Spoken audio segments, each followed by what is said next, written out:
Okay,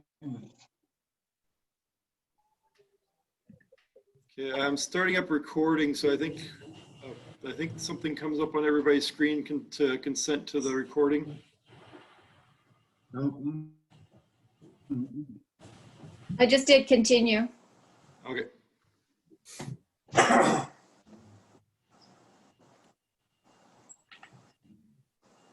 We still need Robert. Wayne, you and I received the email from Robert, his regrets. Oh, sorry, I didn't see that. That's okay. We do have the applicant D10-2004, who I do not believe is here yet. So Mr. Chair, we may want to proceed with the concurrent minor variance and consent. Okay, we'll give him we still got a couple minutes, but I think we'll do that one anyways first. Okay.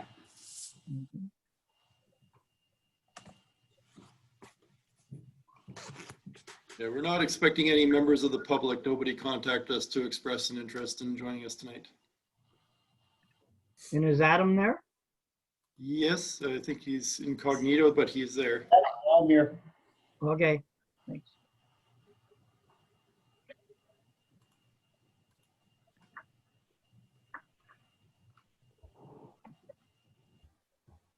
I'm at 5:58, so we'll just hold on for another.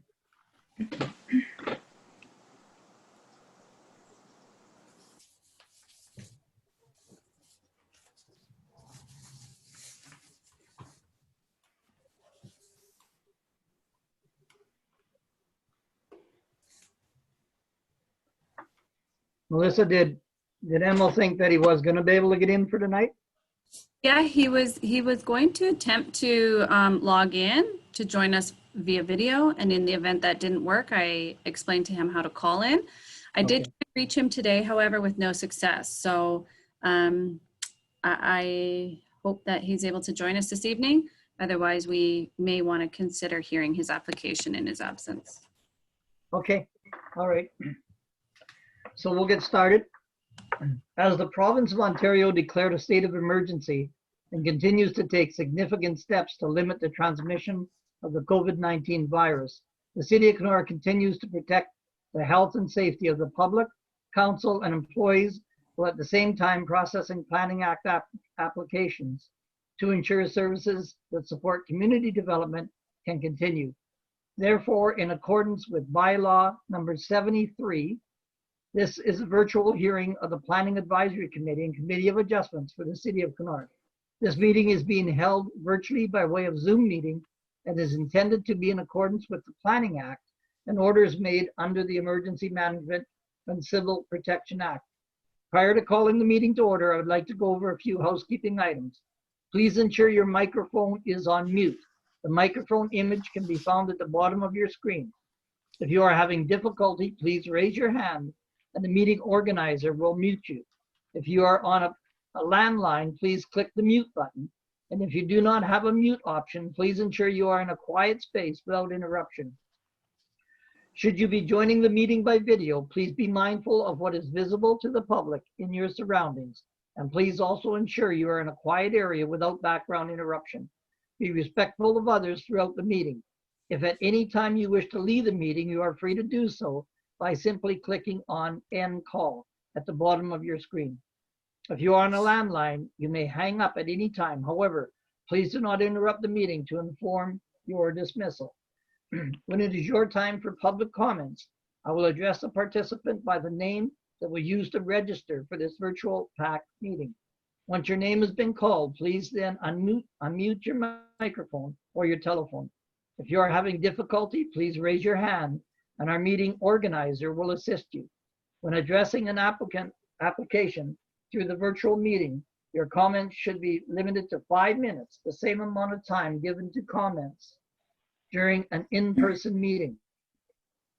Once your comments are complete, please mute your microphone. If at any time you require the attention of the chair, please raise your hand to the screen and wait to be acknowledged. Please note this meeting is being recorded, and by continuing to be in the meeting, you are consenting to be recorded. Tap Leave Meeting to opt out and exit the session. The committee members, whom I will ask to quickly raise their hands to the screen, have been appointed by council to consider applications for minor variances, consents, plans of subdivisions, and condominium descriptions within the jurisdiction of the Planning Act. The applicants or the agents will be given an opportunity to speak on behalf of their submissions and to respond to questions arising from discussion of these applications. Interested members of the public will also be given the opportunity to speak in favor of or in opposition to the application being heard. Please wait until I call your name as a participant to make comments. All persons addressing the committee shall state their full name, mailing address, and must direct their comments through myself, the chair. Decisions will be mailed or emailed to the applicant, agents, and to all other interested parties who have provided their mailing address and or email address to the Secretary Treasurer at mshaw@kenora.ca. Also, a notice of adjourned application or possible local planning appeal tribunal hearing will also be provided to those that have made a written request form via email to the Secretary Treasurer at mshaw@kenora.ca. The decision and or any condition imposed by the committee can be appealed to the local planning appeal tribunal. The notice of appeal for a minor variance application must be filed with the Secretary Treasurer within 20 days of the making of the decision. The notice of appeal for a land division application must be filed with the Secretary Treasurer within 20 days of the mailing of the notice. The Secretary Treasurer for the Kenora Planning Advisory Committee is Melissa Shaw. The City Planner is Kevin Sumner. And the Manager of Development Services is Adam Smith. We'll call the meeting to order and ask if there's any additions to the agenda. Go ahead. Mr. Chair, I have none, although I'd just like to recognize we do have Mr. Emil Mikowski who's joined the meeting via telephone. So Emil, if you could just confirm that you can hear us. I can. Perfect. Good. And there are no additions to the agenda. Thank you. Declaration of interest by a member of this meeting or at a meeting at which a member was not present. I'm seeing none. Adoption of minutes of the previous meeting. Are there any questions or corrections to the minutes as they were circulated? Seeing none, the minutes are approved.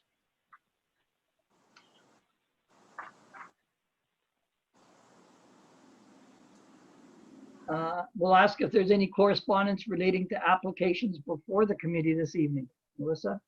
We did have a question that was circulated from member Bev Richards, the agent representing files D13-2004 and D10-2005, being the staff of Hooks LA Lundin. We're able to answer some of those questions. So I just want to confirm that all members of the committee did receive the question as posed and the response from the agents. Everybody did, I'm sure. Yeah. Okay. So we'll move forward with consideration of application for a minor variance. D13-2004 City View property and concurrent with file number D13-2004 consideration of application for consent. And we're going to move right to Kevin to do the planning report first, please.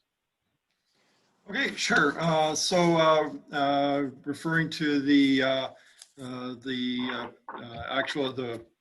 paper copy or the PDF copy of the report that was distributed to committee members, I'll be doing a joint report addressing both files, the application for consent and the concurrent application for minor variance for variance partially related to the consent application and also partly related to the redevelopment of the property, which I'll get into as I go into the report.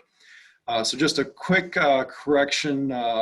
If you refer to the introductions section where I note the property identification numbers of the property, I've since learned as a result of Ms. Richards' inquiry that and our double checking today that those PIN numbers are not the accurate ones to represent what is there right now. So in regards to that property, the residual larger property is outlined in blue. I understand the PIN number to be 42163-0281, and the site of the apartment building outlined in yellow in the image in the report is 42163-0280, and also pins associated with that are 42163-0062, 42163-0262, and 42163-0141. So I apologize for that inaccuracy in the original report. There was a little bit of detective work as far as getting to the proper pins there. So moving on. Hold on, Bev. Oh, No, hold on, Bev. Let's let him. Yeah. Oh, sorry. Okay. okay. Yes. So the application for consent is to create one new lot. The effect of the approval being to divide the existing 4,633 square meter property into two separate lots. One known as 200 First Street North being 1,596 square meters, and the residual being 210 First Street North being 3,037 square meters in area. The new lot line will be closer to the dwelling on 200 First Street North than what is permitted under the R3 residential third density zone, and therefore a variance is required to reduce the minimum required interior side yard setback. And I discovered here I made an error when I drafted this. It's actually from 4 meters to 1.7 meters or 1.71 meters, not 3 meters to 1.71 meters as noted in the report. The applicants have also requested a variance to increase the maximum height of the dwelling from 10 meters to 10.87 meters to allow for redevelopment of the dwelling by adding an additional floor to the existing structure. All other provisions will be met within the R3 zone as per the City of Kenora zoning bylaw. In terms of existing conditions, the property is designated as established area within the City of Kenora official plan, and they're zoned R3 residential third density zone within the zoning bylaw. Neighboring uses are residential in nature, being R2 residential second density zoning to the north and south, and I institutional zone to the east. The rail line is located adjacent to the southwest edge of the property. Properties on the other side of the rail line are zoned for commercial use, and a large area across Veterans Drive is zoned for institutional use. There are existing structures on the proposed new lot at 200 First Street North and the residual property at 210 First Street North. The applicants have indicated that the apartment dwelling at 200 First Street North will be renovated to add an additional dwelling units and the third story, and no new development is currently being proposed at 210 First Street North, which is the site of a large institutional building. I conducted a site visit of the property on September 14th.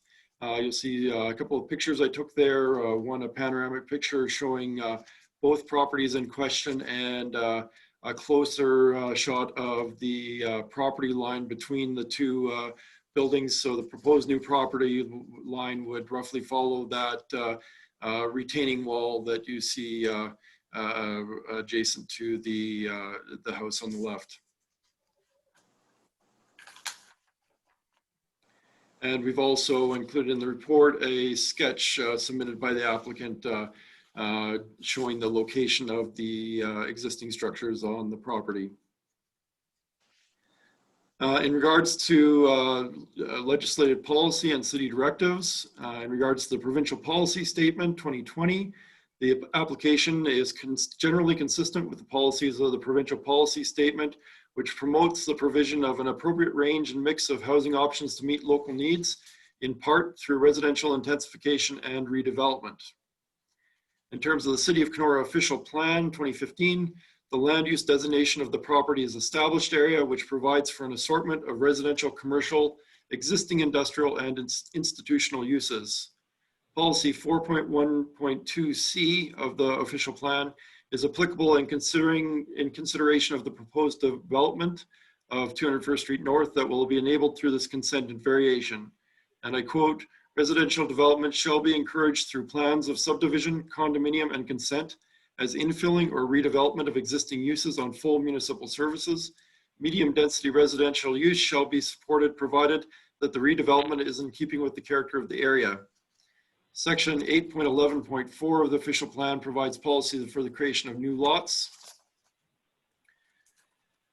The consent and subdivision condominium granting authority shall be guided by policies of this plan governing minimum lot size and the following policies when considering land severance approvals from the city. And I specifically noted two of those policies. H, lot creation shall only be approved when, point 1, the newly created lot as well as the lot to be retained has permanent frontage with reasonable access to an existing public road which is currently maintained for year-round traffic. The access, drainage, or other conditions for development are satisfied, and the impact of lot creation on timber and mineral activities, fish and wildlife resources are mitigated. And point K, or policy K, notwithstanding any other policies of this plan, consents may be granted to correct lot boundaries, to convey land to an adjacent lot, to grant easements, or to separate buildings or structures in existence at the date of the adoption of this plan, provided that the requirements of the zoning bylaw are met. And I've included in the report a section of the map from our official plan showing the property in question and neighboring properties and their designations. In regards to zoning bylaw number 101-2015, the proposed new lot is zoned R3 residential third density zone. Development is subject to the regulations of section 4.3 of the zoning bylaw. Apartment dwellings are a permitted use in the R3 zone.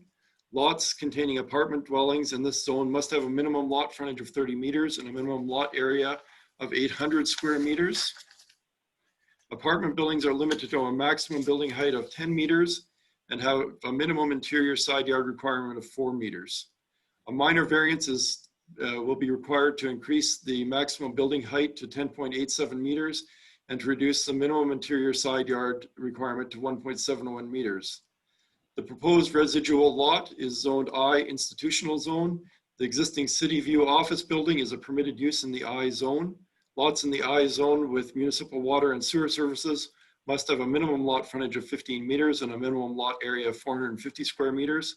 The proposed residual lot appears to conform to the zoning bylaw, and I've included an excerpt from our zoning bylaw map there showing the zonings in that area of the city. We completed interdepartmental and agency circulation of both the application for minor variance and the application for consent. And I should note here that it was a full referral process. If there was, I didn't record department or agency if they didn't provide a response. All the ones which did provide a response are recorded in the table in this section. So there was no, essentially no concerns from Enbridge, from Kenora Fire and Emergency, from Bell Canada, and Synergy North did provide some comments which are interpreted as providing being of no concern to these particular applications, but information that will be of relevance for the property owners following consent. Public comments, we circulated the notice and hearing for consent to sever, and in accordance with section 53 of the Planning Act, whereby it was, circulated to property owners within 60 meters of the subject property, and notice was posted on the subject property on September 1st of 2020. Notice was also provided to the persons and public bodies as prescribed. Public hearing was scheduled to be held tonight to hear public comments. If new information or comments are provided at the meeting, additional information may affect the outcomes of the recommendation presented, though we have had nobody contacted us in regards to making representation in regards to this application other than the agent for the applicant. In evaluation of the proposal or of the applications, first of all, in regards to the application for minor variance, The provisions of the R3 zone require an interior side yard of 4 meters and a maximum building height of 10 meters for apartment buildings. Section 3.15.5 of the official plan states that new development shall be assessed on compatibility and coexist with the existing development without causing undue adverse impact on surrounding properties. It is my opinion that the proposed variances are compatible with the pattern of surrounding community and would not cause adverse impacts on neighboring properties. And I have noted here the 4 tests in regards to an application for minor variance.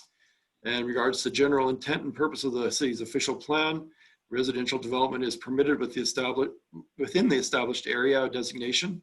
Development criteria is prescribed through the zoning bylaw. Regards to general intent and purpose of the zoning bylaw, as per implementation of the official plan, intent of the zoning bylaw is achieved where relief from a regulation may be granted if no negative impacts are anticipated. And B, the proposed relief will not impact upon neighboring uses. There were no concerns identified by internal departments or external agencies. The proposed development is compatible to neighboring properties. In regards to appropriate and desirable development of the land, desirable development of land is development that is compatible with the established community, existing buildings and development. The future redevelopment of this property will not significantly change the current use. And further development is anticipated to comply with all of the provisions of the bylaw within the R3 zone. And 4, proposed variance is minor in nature. The variance as requested is, in my opinion, minor. Allowing for relief from the bylaw from interior side yard setbacks will not change the distance between the existing structures on the proposed and residual parcels or have negative effects on neighboring properties. And the proposed increase in height will not result in a structure that is unsuitable to the R3 zone. The application supports the creation of a new lot through concurrent application for consent. In regards to evaluation of the application for consent, if approved, the proposed consent will allow for separate ownership of the 2 parcels. The variance will allow for a new lot to meet the zoning bylaws side yard requirements and for the future addition of additional story. The applications are supported by policies of both the Provincial Policy Statement 2020 and the official plan. And if both applications are approved, the proposed lots will be compatible to the regulations of the R3 residential third density and I institutional zones of the Kenora zoning bylaw. In regards to legislative framework for consent approval, the committee is required to evaluate a consent application based on the provincial policy statement, the City of Kenora official plan, the zoning bylaw as amended, and the provisions of section 5124 of the Planning Act. In determining whether a provisional consent is to be given, regard shall be had among other matters for the health, safety, convenience, accessibility for persons with disabilities, and welfare of the present and future inhabitants of the municipality, and to a list of criteria as set out in section 51 of the Act. And I won't go through all those individual criteria, as I'm sure the committee members are quite familiar with those by now. And finally, moving on to recommendation. First of all, for the application for minor variance. My recommendation is that the Kenora Planning Advisory Committee takes into consideration those comments that may yet to be received, and that the application D132004 to seek relief from the City of Kenora zoning bylaw 101-2015, section 4.3.3D, which requires a minimum interior side yard of 4 meters, and section 4.3.3I, which requires a maximum building height of, and that should be 10 meters for apartment buildings and properties zoned R3 residential third density zone. The effective approval would allow for the creation of one R3 zoned lot containing an existing apartment building with a 1.71 meter side yard, and to allow the future renovation of the apartment building to include a third floor with a height of 10.87 meters. The application meets the 4 tests and should be approved. And I do further recommend that the variance be approved to a 1.7 meter side yard and a 10.9 meter building height to allow for a small margin for errors or changes on the part of the developer as the redevelopment of the property proceeds. In regards to application for consent D10-20-05, that application D10-20-05 for consent for lot severance on property located at 200 and 210 First Street North and legally described as pins. And here I'll add the corrected pin numbers. So that'd be 42163-0281, 42163-0280, 42163-0062, and 42163-0262, and 42063-0141. City of Kenora be approved and provisional consent be granted subject to the following. 1, the original executed transfer/deed of land reform, a duplicate original and 1 photocopy for city records be provided for each parcel. 2, a schedule to the transfer/deed of land transfer land form on which is set out the entire legal description of the property identification numbers in question and containing the names of the parties indicated on page 1 of the transfer/deed of land reform be provided for each parcel. 3, that a minor variance is approved, reducing the required interior side yard requirements of the western lot, 200 First Street North, from, and that should be 4 meters to 1.71 meters. 4, easements as may be required for access, pedestrian walkways, utilities, drainage, or other purposes shall be granted to the city Kenora and any other authority or party.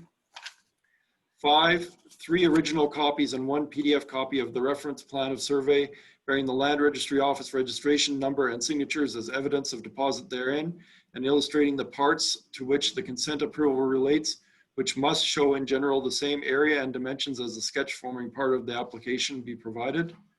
6, that the payment of any outstanding taxes, including penalties and interest, and any local improvements charges if applicable, shall be paid to the city of Kenora. 7, that prior to endorsement of the deeds, the Secretary Treasurer shall receive a letter from the owner of or owner's agent/solicitor confirming that conditions number 1 through number 5 have been fulfilled. Clearance from the city of Kenora and external agencies as required are to be included. And 8, that all costs associated with extension of services, driveway installation, surveys, legal fees, and matters related to the application are the responsibility of the developer/applicant.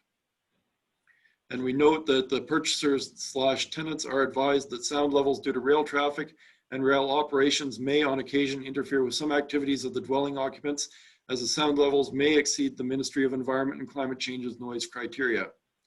And I note that also that section 5341 and 5343 of the Planning Act apply. With that, I conclude my report and would be happy to entertain any questions from the committee. Okay, thank you very much. Randy, we'll hand it over to you. Okay, thank you, Wayne. Okay, myself, Laura Wheatley, and Lila DeGagne are here in connection with these applications. The bigger picture is that this is the next step in the development of the City View property. The health unit building is completed and fully operational. The intent of the applicant is to create a new separate ownership lot for the purposes of the residential dwelling, which would require a consent with respect to the abutting lands as it relates to the sidewalk that's along both of the properties, and also to allow for the minor variances necessary to complete the residential dwelling in the fashion proposed. Looking at the issues, there's no issue for zoning, as Kevin's report has indicated. The minor variances for the side yard and the building height are minor in nature and meet the 4 test requirement. And fortunately, at this point, because of the number of surveys that are available, there's not even a requirement for another reference plan. We can simply refer to the plans and the pins as we've redesigned them to allow for the goal to be accomplished. We've had the opportunity reviewing the report in connection with both the minor variance and the consent, and support and agree with all the comments of Kevin. Basically, we're just simply asking for the consent and the minor variance to be granted in accordance with the proposed conditions in the report. Thank you. Thank you. So I see there's no one in the public to speak in favor of or against. So what we'll do is we'll move directly to the PAC members for questions. And Bev, we'll start with you. Hi, yes, thank you. I just want to make it clear that the apartment, PIN for the apartment is 42163-0281. That's for the apartment, that's for the variance. And I think everything is fine with that. I think that for the recommendations at number 5, because we don't need a survey, that could be removed. Kevin, what are your thoughts on that? If it's not required, is that something that can just be removed? Yeah, if no new reference survey is going to be required, we could, whether it's removed by the committee or whether we just administratively confirm that subsequent to the meeting, it's easy for us to confirm that requirement is met. Okay, that's good. Thank you. As far as the consent is required, does the city need to have a transfer for those parts of the sidewalk? I haven't read anything in the report. We have a consent for the 2 lots. That's what we were consenting to. And then today there was discussion about the sidewalk. So I'm wondering if the city needs to have sidewalk, can we do add a condition for a transfer of parts 3 and 4 on 23R12-204 to the city, if that's what's required? I don't believe, no, Randy can probably jump in here, but I don't believe that would be necessary. Those comments were in regards to, I believe, the sidewalk, portions of the sidewalk that were actually on private property. Right, yeah, they're Right. actually, those are actually owned by the applicant. Right. But there was And they were acquired from the city as part of a land assembly. So they're just 2 parts on a reference plan. We refer to them as the sidewalk, but they're really just part of the City View complex. So they're of no Because consequence. The city's not going to need title for them. No. No, Okay. we're perfectly happy to let the owners of those properties maintain those sidewalks. They've already Okay. transferred, we've already paid for them. Well, that's what I thought. And Yeah. but when I read Melissa's note today, there was a reference to the sidewalk and if there was supposed to be a severance and a consolidation. So I wanted to nail that down because I didn't want to have to come back a year from now and have to transfer something back. I'd like to get everything done at the same time. That's what my question was there. So we don't have to be concerned with any sidewalks. They're just going to keep that. No issues.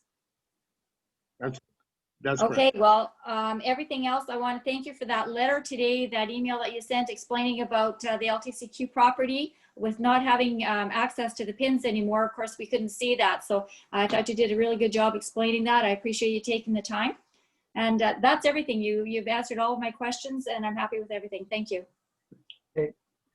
Ray, we'll move to you.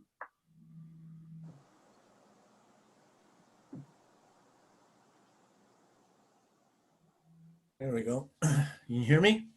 Yes, we can. Yeah, no, I thought the application and the variants are pretty clear. I'm just curious actually about the planning rationale report with respect to the trail. The trail we all know that goes down towards the old Lakewood School. The planning rationale mentioned that the clients wish to remove the trail, and I'm just kind of curious of what their intent is for the future. If they're just going to totally get rid of it, fence it off, or are they going to, in the future, work with the city? Because I noticed there's in the application for consent on the recommendations there that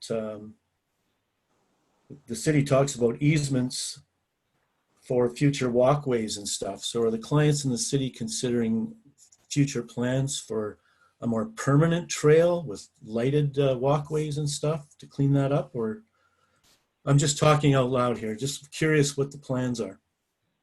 Ray, is that planning rationale, is it that in the consent application then? It's the one Because there was I mean, I think, or maybe in the minor variance application. It's the one from Nelson. It wasn't in our application. It was Nelson's architecture letter. Yeah, Nelson Architecture put it together. Yeah. Oh, The so, rationale.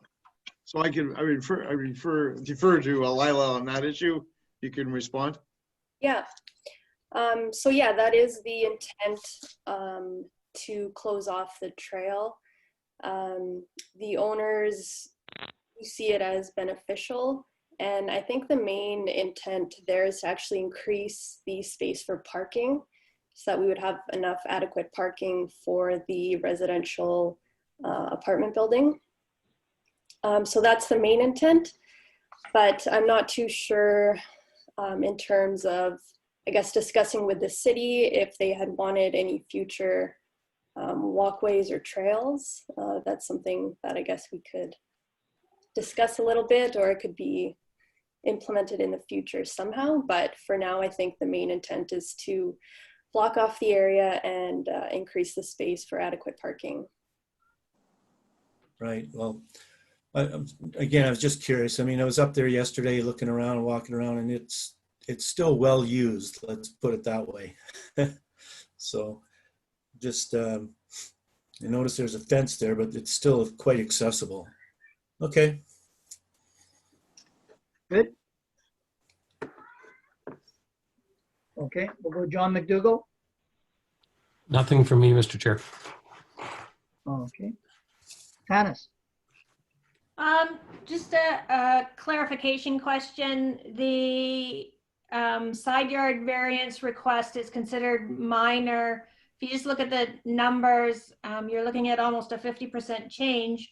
But in discussion, it sounds like because the one building, the health unit building's already built, it's not going to change where the buildings are or how it looks, and that's why it's being considered minor. Is that correct?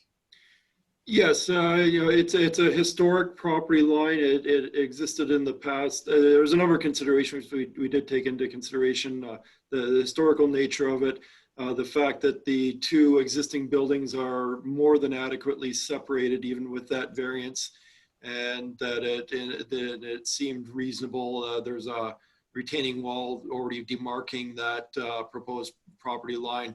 It seemed like a reasonable request on the part of the agent for the applicant. Thank you. Good. Tanis. Okay. John Barr. I have a question for Kevin, and this goes to rounding the building height from 10.87 to 10.9. Is there any reason why you just can't go 11?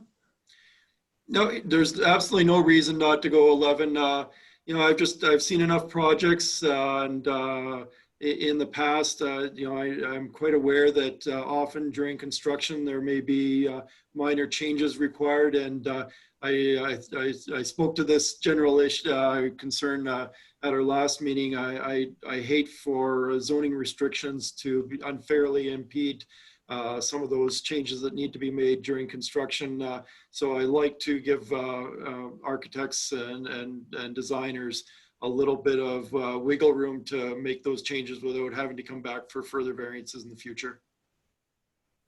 So could we go to 11, or is it, I mean, Yeah, you could. I would have absolutely no concerns with going to 11 meters. I don't think they're going to squeeze in another story that's only a foot tall on top of there. So you should be fairly safe. Well, Lila might be very creative. Maybe she can manage it, but I mean, it's I think we're pretty safe. no other comments. You good? Yep. Any other, for me, I just want to clarify, and again, when we're talking about the numbers, and I guess, Melissa, this is sort of to you, when we're talking about changing the numbers, you're changing them also like right now in the recommendation? If that's what the recommendation is read, when a motion is put forward, then I will change it. Okay, so as part of the recommendation will be to correct the numbers. Oh, go ahead, No, Kevin. if a member, go ahead, Kevin. Yeah, sorry, and I should say that this is a bit of a change, I understand, in how we've approached, or how the city of Kenora has approached variances in the past, and we will be making on a go-forward basis an effort to work with applicants to encourage them to, in their applications, to ask for a variance reflective of giving themselves a little bit of leeway. So we have to, because they requested the bare minimum in this, we have to show that that's what they applied for, but in the future, we'll counsel them to give a little bit of leeway, and then we won't have to make the suggestion when it comes to the committee. You'll see a much smoother, you'll be able to pass recommendation or motions that reflect the actual application. So we're reading the numbers in the recommendation as written. No. So I would encourage in your discussions to have a discussion on whether you'd like to recommend it to 11 meters. And if a member is willing to put a motion forward for approval of the minor variance, we should have them state in their recommendation that the side yard go from 4 meters to 1.71 and that the height be increased to 11 meters. So I will capture it in the minutes, and then I will also then be able to reflect it in your decision. Okay. So if there's no other questions, we'll move to discussion. John Bart, we'll start with you. Nothing from me. Okay. Tanis? You're okay, discussion-wise? Nothing for me. Okay. Ray? I'm good with the 11 meters as well, so. All right. John McDougall? Nothing from me, Mr. Chair. Bev? No, all my questions and concerns have been answered. Thank you. Okay, so we'll need two separate motions. The first one will be for the minor variance, D13-2004. So we'll need a motion. Bev, you're gonna go ahead? Sure. I move that the Planning Advisory Committee accept the recommendation for PIN 42163-0281, application for minor variance D13-20-04, set out in the staff report and as amended. Side yard 4 meters to 1.71 meters, and height of the building is 10 feet to 11 meters, or 10 meters to 11 meters. And as the 4 tests have let me see, what am I saying here? That the 4 test requirement have been met. Okay. Does that cover everything? It does. Okay, so it's gonna be Melissa? as amended. Oh, As sorry. amended. As amended and, yeah. Ray, do you Is have a that- question? No, I'll just second that. Okay, Oh, you're seconding it. Melissa, did you have something you were jumping in with there? Nope, I'm You're good. okay? Mhm. Okay, so Ray has seconded. Any further discussion? All in favor as amended? Okay, It is carried. carried, yeah. So now moving to the application for consent D10-2005. Need a motion? Somebody? Motion? Tanis, go ahead. I'll make a motion that the application for consent D10-2005 for lot severance on property located at 200 and 210 First Street North, with the revised PIN numbers as discussed, be approved and provisional consent be granted. Okay, seconder? Bev, your second will take Bev. Any further discussion? All in favor? Okay. And we have it carried. Okay. Good. So with regards to the last one, filed the first one, D13-2004, you have received approval here this evening. The appeal deadline, 20 days from this evening's decision, takes us to October 12th. And with regards to file D10-2005, again, you have received provisional approval, subject to 20-day appeal period from the date of notice, and that will take us to October 14th. I will get that notice out to you by Thursday, September 24th. Okay, thank you All very right. much. Very good. All right, moving on.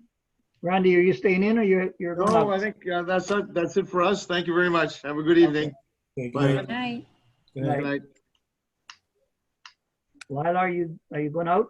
I think I'm gonna take off as well. Okay. Yeah, appreciate it. Nice to meet you all. Okay, good. Okay, have a good evening. Okay. We'll move on A to, planning rationale for a minor variance. Like, I don't know why she put that in there. Randy, we can still hear you.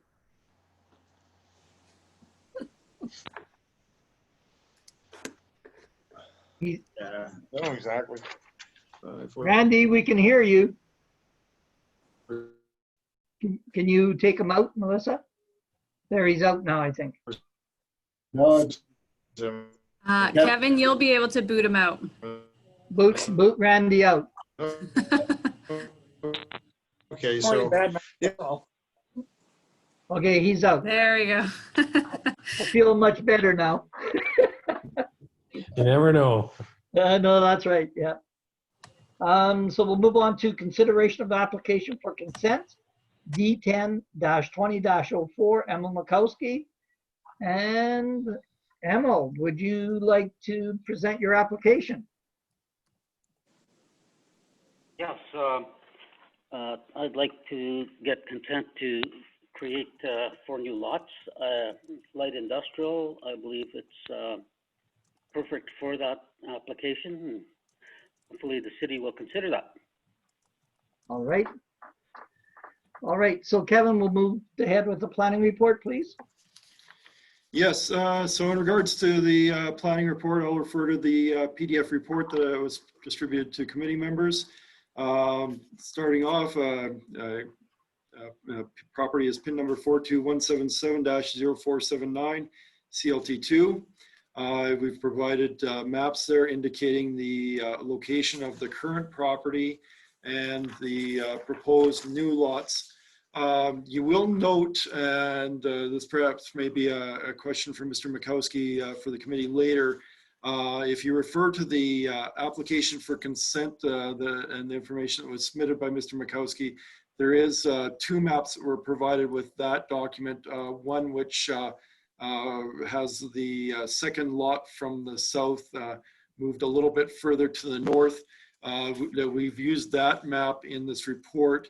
If Mr. Makowski were to locate that lot further to the south as was provided in the second sketch, it would have no material impact on any of the comments provided here, since all applicable regulations are complied with either way. But returning to the text of the report, the application for consent is proposed to create 4 new lots. The effect of the approval would be to create 4 lots sized from west to east, approximately 1.1 hectare, 1 hectare, 1.15 hectare, and 1 hectare from the existing 33.87 hectare property. All of the proposed lots will have frontage on Jones Road, 60.1 meters, 60.7 meters, 64.3 meters, and 65.4 meters respectively. All other provisions will be met within the ML zone as per the City of Kenora zoning bylaw, and I refer you to the 2 figures already mentioned. In regards to existing conditions, the property is designated as rural within the City of Kenora official plan and is zoned ML light industrial zone within the zoning bylaw. Neighboring uses include large rural properties neighboring the property to the north, west, and east, and industrial lots on the other side of Jones Road to the south.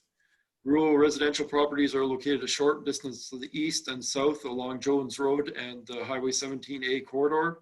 The highway corridor also contains commercial lots to the southwest and an institutional use a short distance to the southeast. The CP rail line is located north of the property. The property is largely tree covered with a swampy area in the northeast portion. A central area has been cleared and is the site of ENG custom sawing. Several structures and a large store area are associated with that business. I did conduct a site visit on September 14th. You'll note that the property line along the highway corridor is quite treed, so there wasn't much to be seen there, but you can see a perspective photo of that highway corridor there for your information. In regards to consistency with legislative policy and city directives, the provincial policy statement, the application is generally consistent with the policies of the Provincial Policy Statement 2020, which promotes managing and directing land use to achieve efficient and resilient development and land use patterns. The proposed lots appear to be compatible with the rural landscape, can be sustained by rural service levels, and can be sustained and can be sustained. Oh, sorry. Sorry, that I added that second time. So that's section 1.1 and policy 1.1.5.4 of the provincial policy statement. In regards to the City of Kenora official plan, the land use designation of the property is rural area, which provides for a variety of agricultural, residential, industrial, commercial, recreational, tourism, and open space uses. The surrounding area includes a variety of residential, industrial, commercial, and institutional uses. Surrounding properties are also designated as rural area, with the exception of an area to the north of the property on the other side of the rail line, which is designated as an industrial development area. Section 8.11.4 of the official plan provides policy for the creation of new lots, that being the consent and subdivision / condominium granting authority shall be guided by policies of this plan governing minimum lot size and the following policies when considering land severance approvals within the city. And I note specifically policy H, lot creation shall only be approved when the newly created lot, as well as the lot to be retained, has permanent frontage with reasonable access to an existing public road, which is currently maintained for year-round traffic. The access, drainage, or other conditions for development are satisfied, and the impact of lot creation on timber and mineral activities, fish and wildlife resources are mitigated. And policy I, in areas without municipal servicing, new lots shall generally be a minimum of 1 hectare. In regards to the zoning bylaw, the property is zoned ML Light Industrial Zone.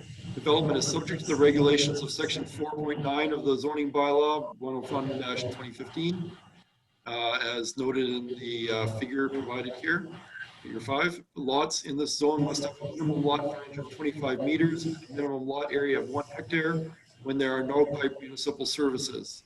A wide range of low impact industrial land uses and complementary commercial uses are permitted in this zone. The proposed lots will comply with the regulations of the zoning bylaw. In regards to interdepartmental and agency circulation, the proposed consent was circulated originally for comment on December 9th of 2019. The completed application was circulated again on August 21st, 2020. In the most recent circulation, departments were asked to reply only if there was a change to the previously submitted comments. And in both of those cases, it was circulated to our full referral list. I've noted here where we did receive responses. If an agency or department isn't noted here, it's because we didn't receive an official response from them. So Hydro One and engineering, no concerns identified. Kenora Road Department did note that they have no concerns, that they'll require a 12-inch culvert as the ditch is quite shallow. And on the two lots on the west side, that is, and the 2 lots on the east end will require a larger culvert of 24 inches diameter, as it is a deeper ditch and the terrain is lower and looks more like a wetland. Ditching will be required within the Ontario provincial standards. If 2 lots are created to the east, applicant will have to keep in mind that there is a culvert that crosses the Jones Road towards where the lots will be created, so it does not disrupt any water flow through the culvert. And then note that they offer notes also regarding the sight lines along the road. There's no concerns from sewer and water, from environmental services, from the building department, from the fire and emergency, from the Northwest Health Unit. The Northwest Health Unit noted that the service fees have been paid and they'll be moving forward with the inspection. And Bell Canada also noted no concerns.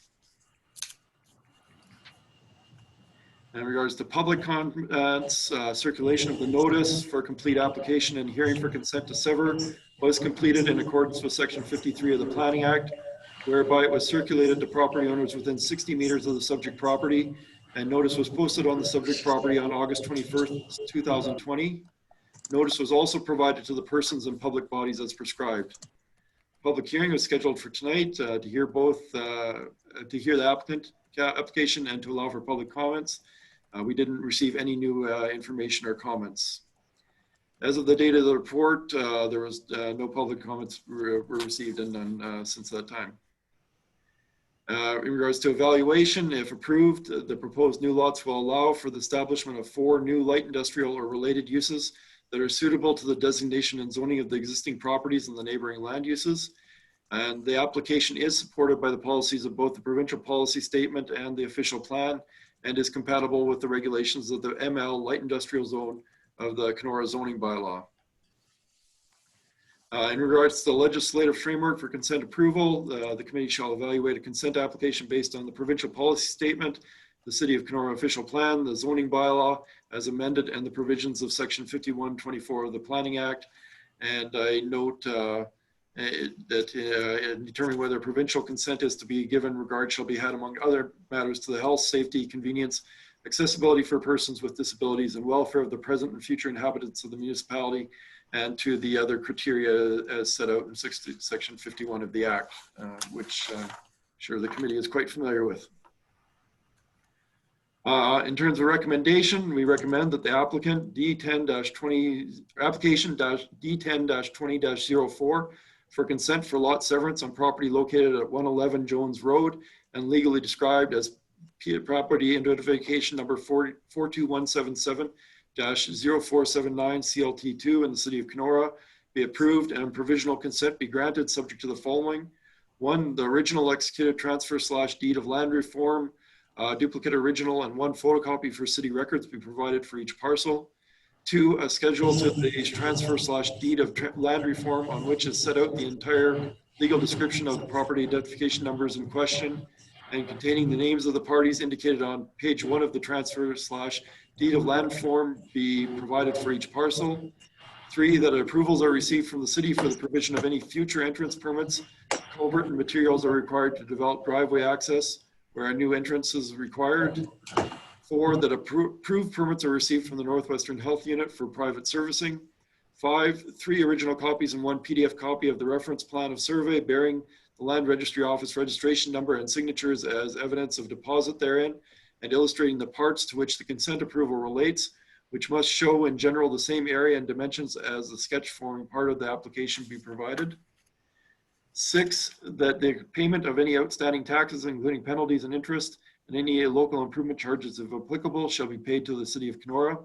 7, that prior to endorsement of the deeds, the Secretary Treasurer shall receive a letter from the owners or owner's agent / solicitor confirming the conditions number 1 through number 5 have been fulfilled. Clearance from the City of Kenora and external agencies as required are to be included. And 8, that all costs associated with extension of services, driveway installations, surveys, legal fees, and matters related to the application are the responsibility of the developer / applicant. And we note that the purchasers / tenants are advised that sound levels due to rail traffic and rail operations may on occasion interfere with some activities of the dwelling occupants, as the sound level may exceed the Ministry of the Environment and Climate Change's noise criteria. We provide that note as the property does neighbor the property line. We have no reason though to believe that noise should have any impact on parcels on the southern edge of the parcel of the property. And the sections 5341 and 5343 of the Act will apply as well. With that, I conclude my report. So Kevin, the question is, do you want Emil to determine what sketch we're using? Like, I'm not sure how he's gonna do that, but are we gonna use the one that's in your report? Emil, can you hear me? Yes, I can. Now, you provided at 2 different times I guess the 2 sketches, one which showed the 2 lots on the west side being adjacent to each other, the other sketch showing a small space between them. Which was your preference? I guess anything I say wouldn't be accurate because I don't have them in front of me, sorry to say. So I can't really answer that question right now. I should note that, that both sketches do conform to the zoning bylaw and all applicable regulations. So either one would be fine if presented as a plan for subdivision. Well, the latest one should be the one that, if they're dated, the latest one should be the one accepted because the lots are equal at the back. And the first one, they are not. Okay, the eastern lots are equal at the back? Yes, Okay, then that is the one that was referred to at the front of this report, showing the small space there between lots 1 and 2. So we're going to use the one that's in the report. okay. Kevin? Yes. Okay. Emil, is there anything else you'd like to add at this moment? Are you good? No, I'd just like to thank the people that are involved for considering this, and Okay. job well done. But you have no other questions right now? You're good? Not right now. Okay. So there's no one in the public to speak in favor of or against this application. So we'll move directly to the committee, and John McDougall, we'll start with you.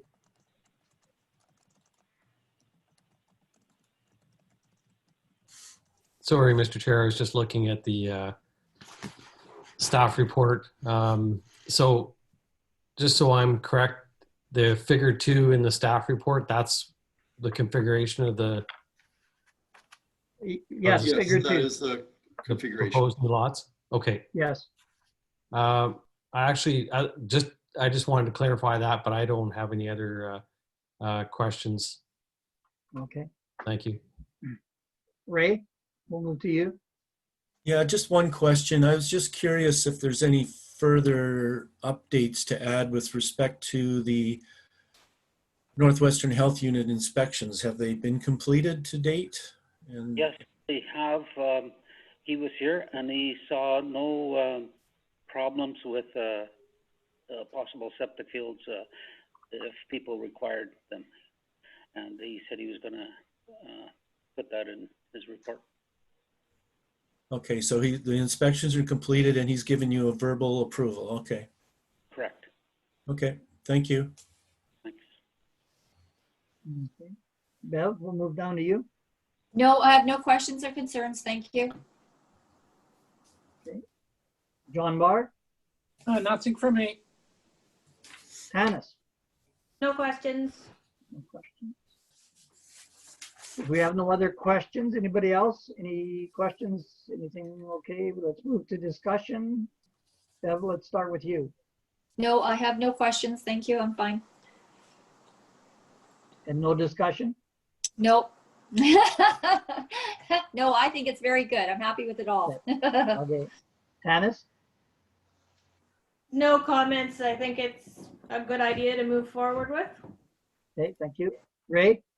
Yes, I'm satisfied with the application as presented too. Okay. John Barr? Nothing to discuss. They're big lots. So. John McDougall? No, you're not on. Okay, Oh, John? sorry, nothing, Mr. Chair. No, I think it looks great. And I'm fine. So we need a motion. Who's going to do the motion? No Somebody voice? jump in. You want me to do Okay. it? Or? Yeah, sure, away you go. Okay, well, here we go then. I move that the Planning Advisory Committee accept the recommendation regarding the application for consent D10-20-04, which has the effect of creating 4 new light industrial lots on pin 42, 179-479, and as further set out in the staff report. Okay, Is that okay? good. Very good. Thank you. Seconder, John McDougall.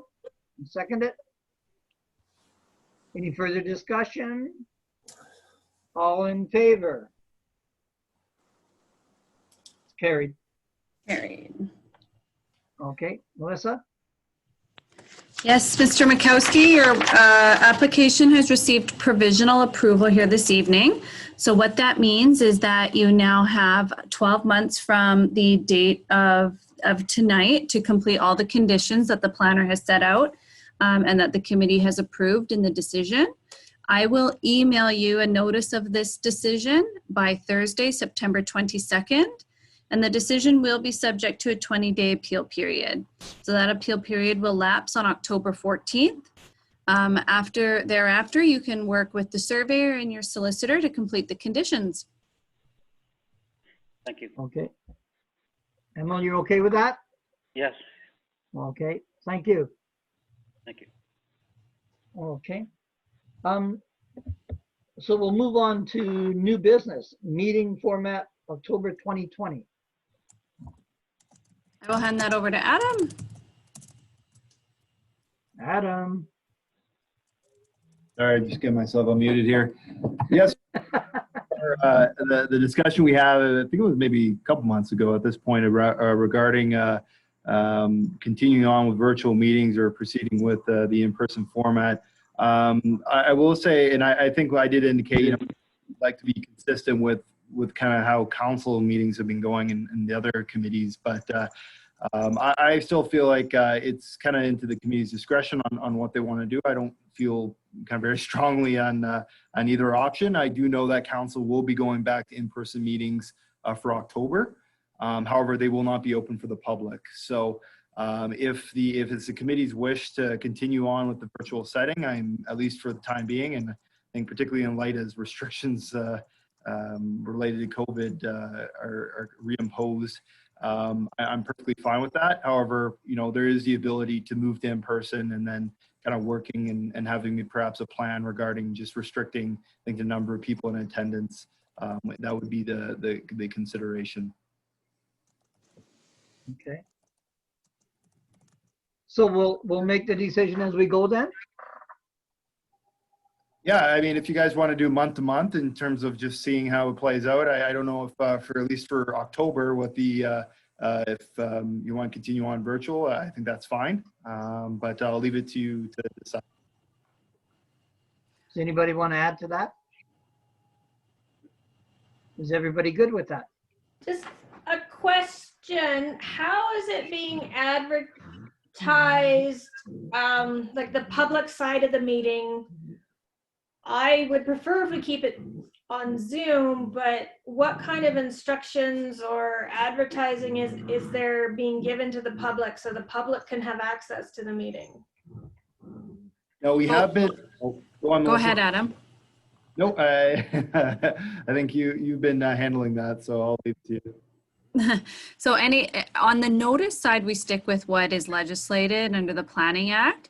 So if it's a minor variance or a consent, it's all property owners within 60 meters, zoning bylaw amendment, 120 meters. After the meetings, however, these meetings are currently recorded and they are available to the public on kenora.ca under our Planning Advisory Committee webpage. So you should be able to go back and watch previous meetings, and we will post this meeting within the next day or two as well. So in the notices that are going out, is there instructions on how to access the public meeting? So there is instructions. It's actually a registration process so that we can vet them through the protocol, much like Wayne, the chair, speaks about at the beginning. And then we can also keep track who will be in the meeting so that the chair himself is able to identify who's participating here. If that's happening, I don't see a reason to go back to meeting in person right now. Well, would we even be able to allow the public right now? No, or restricted to 10 inside. Yeah. It would be, that's what, there would be restrictions. So whereas I guess virtually you really don't have, I guess, that challenge. Yeah, okay. No, that's good. All right. So we'll stick with Zoom for the October meeting. I just want to bring up something briefly regarding the Degonier. Did we remove the one condition in the approval, which was the survey? Bev Richards did recommend the removal. The planner identified that whether it was removed or whether it stayed in, it's already been satisfied. So as a condition, there should be no concern satisfying it. Is it redundant? It seems as though, yes. I have not removed it from a condition. Okay, so it stayed in as a condition. Okay. Okay, just question that. Anything else, anybody? We're all good? Yeah. All good. We're going to close the meeting with John from Ottawa. Close the meeting, please. Good night. Thanks, everybody. All right. Thank you. Good night. Take care, everybody. Bye-bye. Bye.